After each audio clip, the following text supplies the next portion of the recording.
మీరు సెలబ్రేషన్స్ పేరుతో ఏం చేస్తున్నారో ఒక్కసారి ఆలోచన చేయండి. అది నిజంగా సెలబ్రేషన్ అండి? మనల్ని మనం పాడు చేసుకోవటం, 10 మందిని పాడు చేయటం ఒక రకమైన అనిమలిస్టిక్ బిహేవియర్. ఇది ఎప్పుడు కూడా సెలబ్రేషన్ కిందికి రాదండి. మనం ఎంత చక్కగా, ఎంత సాత్వికంగా మన ఉత్సవాలు ఉంటాయండి. ప్రతిదీ పాడు చేయవలసిన అవసరం లేదు. వేరే వాళ్ళు చేస్తున్నారని మనం చేయవలసిన అవసరం లేదు.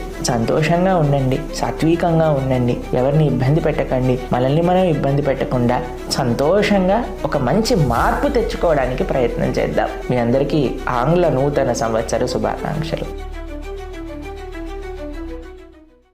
మీరు సెలబ్రేషన్స్ పేరుతో ఏం చేస్తున్నారో ఒక్కసారి ఆలోచన చేయండి. అది నిజంగా సెలబ్రేషన్ అండి? మనల్ని మనం పాడు చేసుకోవటం, 10 మందిని పాడు చేయటం ఒక రకమైన అనిమలిస్టిక్ బిహేవియర్. ఇది ఎప్పుడు కూడా సెలబ్రేషన్ కిందికి రాదండి. మనం ఎంత చక్కగా, ఎంత సాత్వికంగా మన ఉత్సవాలు ఉంటాయండి. ప్రతిదీ పాడు చేయవలసిన అవసరం లేదు. వేరే వాళ్ళు చేస్తున్నారని మనం చేయవలసిన అవసరం లేదు. సంతోషంగా ఉండండి.